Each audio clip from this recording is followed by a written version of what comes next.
যুবক ভাইরা, চরিত্র হেফাজত করার চেষ্টা করি। হালাল রিজিকের পিছনে ছুটি। হালাল রিজিক হয়ে গেলেই বুক ফুলিয়ে বিয়ে করে ফেলবেন। এবার হাসতে পারেন, অনেক ধমক দিছি। হালাল রিজিক হয়ে গেলেই একটা বয়স সীমা দেয়া আছে। আচ্ছা ঠিক আছে, মানলাম, রাষ্ট্রে থাকেন, কিছু বিষয় মানতে হবে, না হলে আপনার গন্তব্য হবে ওই 14 শিখের পিছনে। অতএব 14 শিখের পিছনে যাওয়ার চাইতে, আচ্ছা মেনে নিলাম 18, 21 না 18, 23, আমি জানি না কত, 18, 21, আচ্ছা ঠিক আছে, সমস্যা নাই, নেন, মানেন, তাও মানেন। হালাল রিজিক হয়ে গেছে, বয়স হয়ে গেছে, মেয়ের পিছনে না ঘুরে বুক ফুলিয়ে বিয়ে করে ফেলবেন। বিয়ের আগে পরিবারে বুঝাবেন, বুঝাতে বুঝাতে যদি কাজ না হয় তারপর বিদ্রোহ হবে ইনশাআল্লাহ। আর মনে রাখবেন, প্রত্যেক বিদ্রোহের পরেই সফলতা আসে। ঠিক আছে? আচ্ছা, মাশাআল্লাহ। আরেকটা নসিহত করে দিই, এটা আমার অন্যতম শ্রেষ্ঠ একটা অভিজ্ঞতা আর কি।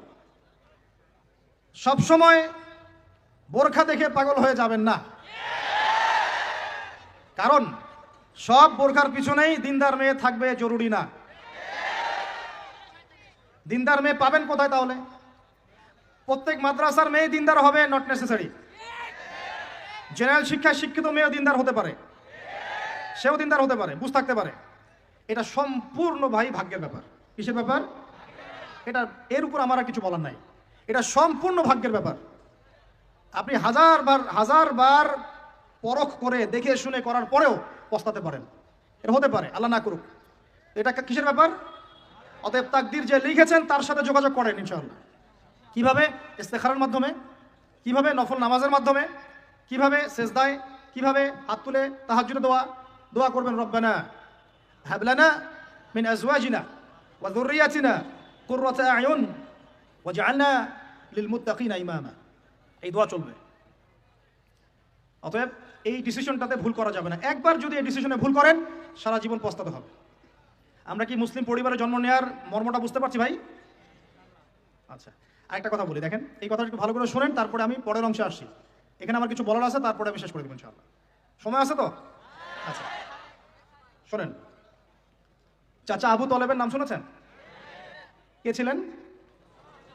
নবী সাল্লাল্লাহু আলাইহি ওয়াসাল্লামের, একটু বুঝাই, নবী সাল্লাল্লাহু আলাইহি ওয়াসাল্লামের জন্মের আগেই তার বাবা চলে যান,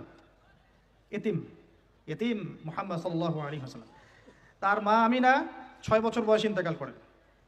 সিচুয়েশন বুঝতে পারছেন? 6 বছর একটা বাচ্চার বাবাও নাই, মাও নাই। তার দাদা আব্দুল মুত্তালিব তাকে সাথে রাখেন, খুব আদর করেন, খুব মহব্বত করেন, যেখানে যান সাথে করে নিয়ে যান।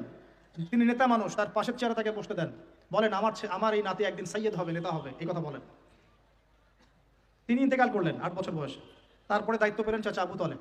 নাম কি?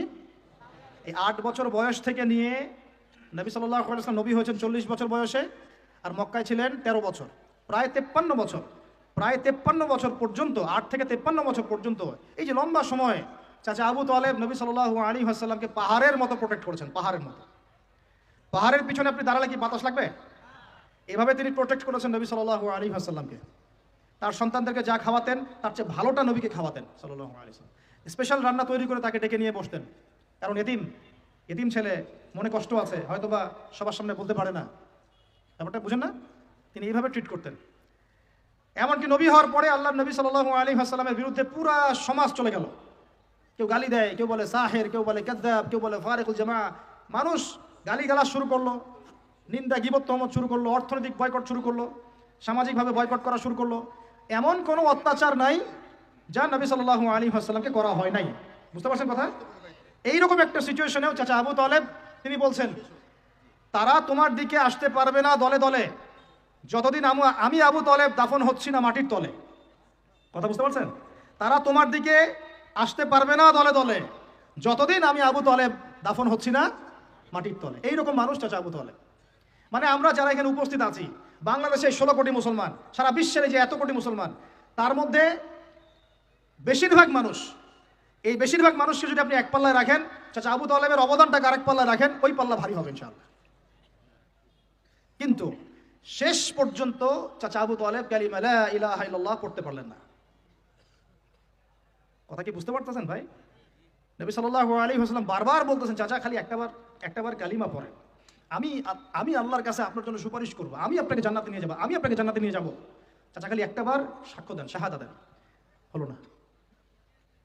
হাদিসের মধ্যে আসছে চাচা আবু তালেবকে জাহান্নামের সবচেয়ে উঁচু স্থানে রাখা হবে, যেখানে তার পায়ের গোড়ালি বা টাকনু পর্যন্ত আগুনে পুড়বে, এতেই তার মগজ টকবক করে ফুটতে থাকবে, নাউজুবিল্লাহ। নবী সাল্লাল্লাহু আলাইহি ওয়াসাল্লাম বলছেন, আমি যদি না থাকতাম তাহলে আমার চাচাকে আরো নিচে রাখা হতো। এত কিছু করার পরেও ইসলাম কবুল না করার কারণে এই অবস্থা হলো। এখন কি ভাই আমি বুঝতে পারছি যে আল্লাহ পাক যে আমাদেরকে বিনা জিজ্ঞাসাবাদ করেই মুসলিম পরিবারে জন্ম দিয়েছেন, আল্লাহ পাক আমাদের উপর কত রহম করেছেন, আমাদের কত কৃতজ্ঞতা স্বীকার করা উচিত।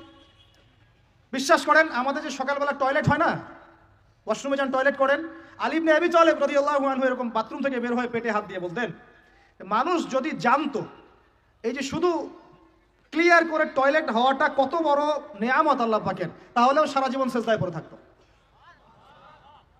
আমরা এগুলো বুঝি না, শ্বাস নেওয়ার নেয়ামত বুঝি না, পানি পান করছি, পানি আল্লাহ পাক দিয়েছেন, এটা নেয়ামত বুঝি না, গরম পানিতে ওযু করে আসলে নেয়ামত বুঝি না, সুস্থ আছি নেয়ামত বুঝি না, প্রত্যেকটা অর্গান ভালো আছে শরীরের নেয়ামত বুঝি না, রক্ত চলতেছে নেয়ামত বুঝি না। আমরা আল্লাহ পাকের নেয়ামতই বুঝি না, শুকরিয়া আদায় করি না। আর ওই যে কালিমা লা ইলাহা ইল্লাল্লাহ আল্লাহ পাক পড়ার তৌফিক দিয়ে মুসলিম বানিয়েছেন, এটা তো মোটেই বুঝি না, কত বড় নেয়ামত আল্লাহ দিয়েছেন আর কত ইহসান আল্লাহ করেছেন। এইটা জাস্ট আজকের লেকচার শুনে বুঝে বাসায় চলে যান, তাহলে ইনশাআল্লাহ আপনার একটা কৃতজ্ঞতাপূর্ণ হৃদয় সৃষ্টি হবে, এবং এই হৃদয়টা সৃষ্টি হলে পরেই আপনি আল্লাহর দিকে ফিরে আসবেন ইনশাআল্লাহ। তো যুবক ভাই, আমি যে এত পাপ করলাম সারা জীবনেও, তারপরেও যে আল্লাহ পাক আপনার উপর আমার উপর শাস্তি নাজিল করেন নাই, এই ঋণটা কি আমি শোধ করতে পারবো কিনা? বলেন, আমার সাথে কথা বলেন, পারবো আমরা? এই যে সারা জীবন সুদ খেয়ে যাচ্ছেন, আল্লাহ যে গজব এখনো দেন নাই, আমি কি এই ঋণটা শোধ করতে পারবো? এই যে মেয়েগুলো তোমরা যে পর্দা করতেছো না, বেহায়ের মতো বেপর্দা ঘুরে বেড়াচ্ছ, এখন আল্লাহ পাক এখনো শাস্তি দেন নাই, শুকরিয়া আদায় করতে পারবে? এতদিন চলে গেল, শত শত রাকাত নামাজ বাকি আছে, রোজা বাকি আছে, হজ ফরজ হয়েছে, হজ করেন না, জাকাত সেই কবে ফরজ হয়েছে, জাকাত দেন না, আল্লাহর জন্য একটু দান সাদাকা করবো, একটু মসজিদ মাদ্রাসায় কন্ট্রিবিউট করবো, ইত্যাদি ইত্যাদি সমাজ কল্যাণমূলক কাজ করবো, করছি না। আল্লাহ যে এখন পর্যন্ত এইভাবে সুস্থ রেখেছেন, নেয়ামতের শুকরিয়া আদায় করতে পারবো আমরা? আল্লাহ পাক এই জন্য অনেক ভিতর থেকে কিছু কথা বলেছেন, ইন্নাল ইনসানা যালুমান জাহুলা, মানুষ জালেম এবং জাহেল, মানুষ জালেম জাহেল। সূরা আদিয়াতের মধ্যেও আছে, ওয়াল আদিয়াতু দাবহান, তারপর কি, ফাল মুরিয়াতি কদহান ফাল মুগীরাতি সুবহা ফাআথারনা বিহি নাকআন ফাওয়াসাতনা বিহি জামআ। এরপরে আছে ইন্নাল ইনসানা লিরাব্বিহি লাকানুত, নিশ্চয়ই মানুষ তার রবের প্রতি চরম চরম চরম অকৃতজ্ঞ। ইন্নাল ইনসানা যালুমান জাহুলা, মানুষ জালেম জাহেল। সুবহানাল্লাহ। আমরা কি আল্লাহ পাকের কৃতজ্ঞ হব কিনা ভাই? আমার সাথে বলেন আলহামদুলিল্লাহ। আলহামদুলিল্লাহ আদাদা খালকিহি ওয়া রিদা নাফসিহি ওয়া জিনাতা আরশিহি ওয়া মিদাদা কালিমাতিহি কামা ইয়ানবাগি লিজালালি ওয়াজহিক ওয়া আযীমি সুলতানিকা ইয়া রাব্বাল আলামিন। আল্লাহ পাক আমরা সবাইকে আল্লাহ পাকের কৃতজ্ঞ হওয়ার তৌফিক দান করুন। বলেন আল্লাহুম্মা। কি বিষয়টা কি? এগুলো আমি দেখতেছি। কোথায় ছিলাম? কৃতজ্ঞতা।